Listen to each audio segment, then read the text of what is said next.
Come with me. Let us ascend, gently, into the warm morning air. Below us, a city begins to stir, bathed in the soft golden light of a new day.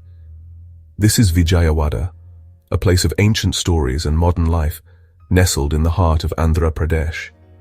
From this vantage point, high above the gentle hum of existence, the world unfolds not as a collection of streets and buildings, but as a living, breathing tapestry.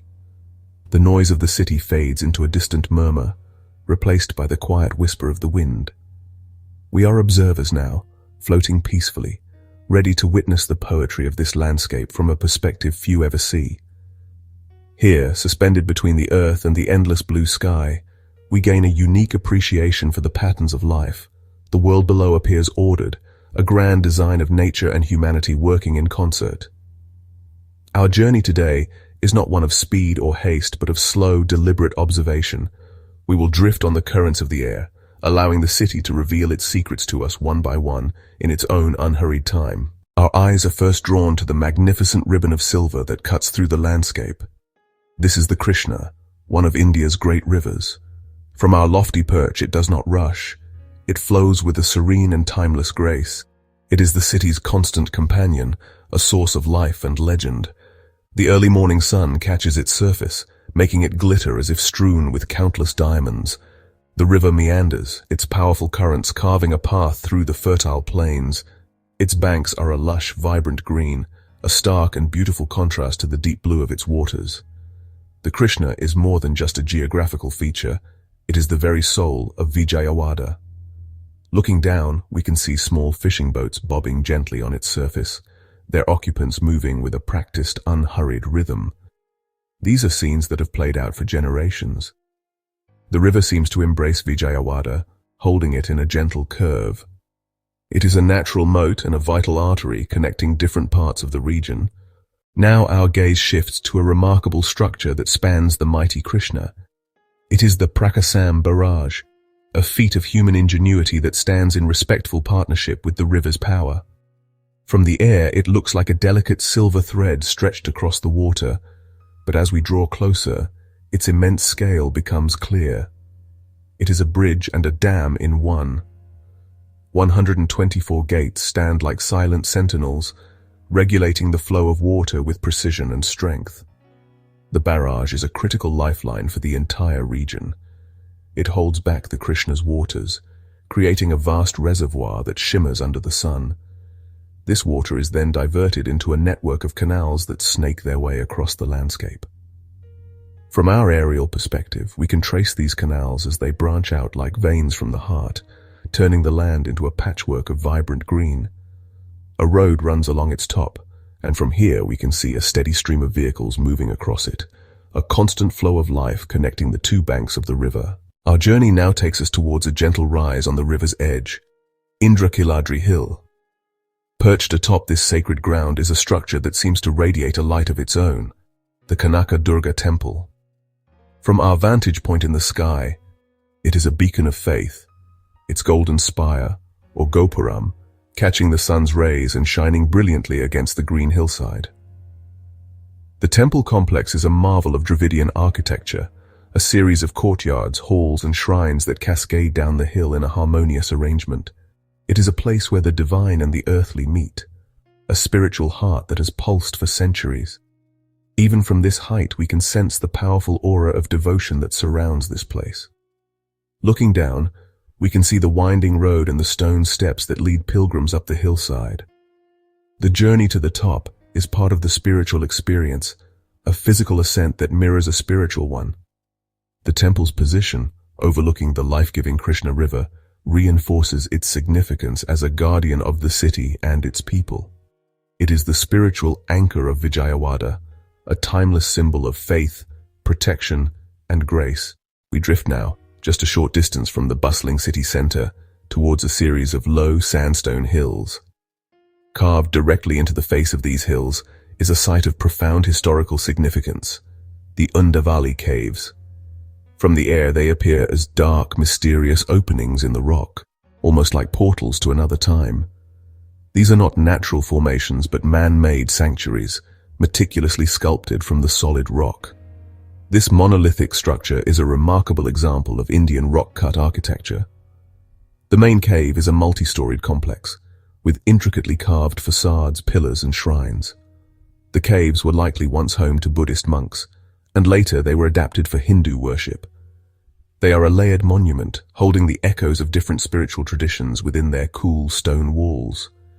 From above, we see the caves as a place of quiet retreat, a stark contrast to the dynamic energy of the city just across the river. It is a sanctuary for history itself. The Undavali caves remind us of the deep ancient history that underpins the modern city of Vijayawada. As we glide away, they recede back into the hillside, their dark entrances like watchful eyes, preserving the stories of a forgotten era for all time. Our aerial perspective now guides us to a splash of emerald green resting in the middle of the Krishna River. This is Bhavani Island, one of the largest river islands in India. From high above, it looks like a lush floating garden, a peaceful oasis amidst the flowing waters. Its shores are fringed with dense groves of trees, their leaves forming a thick canopy. As we look down, we can see pathways winding through the trees, leading to manicured lawns, picnic spots, and quiet coves. It has been developed as a place for recreation and relaxation. Small boats and ferries shuttle back and forth from the mainland, their wakes creating delicate patterns on the water's surface.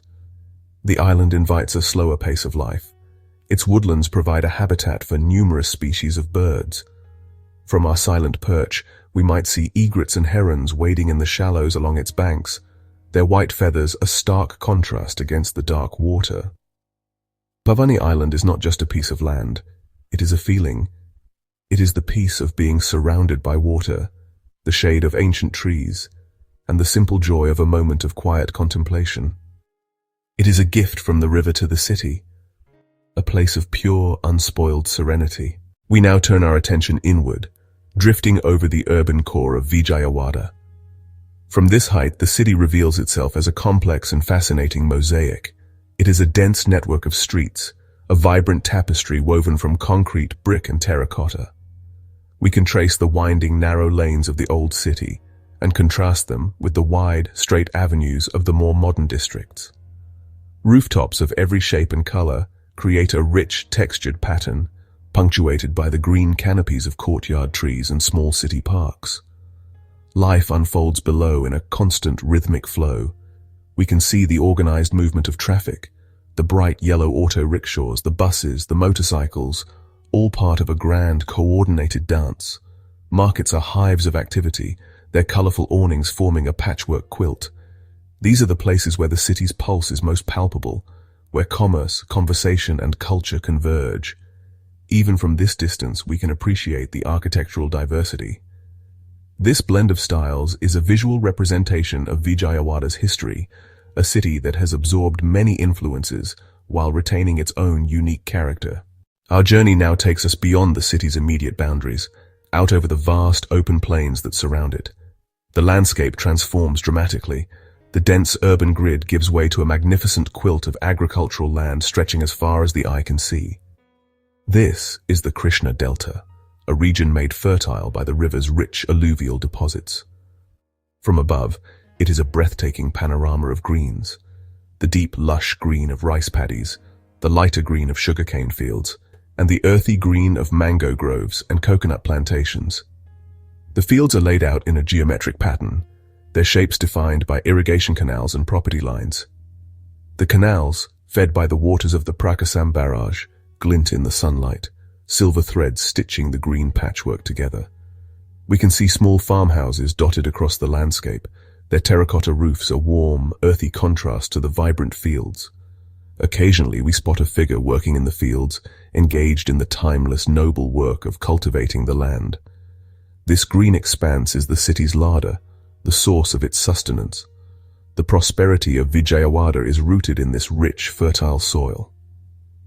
It is a view that speaks of abundance, of nature's generosity, and of the deep connection between people and the land they call home.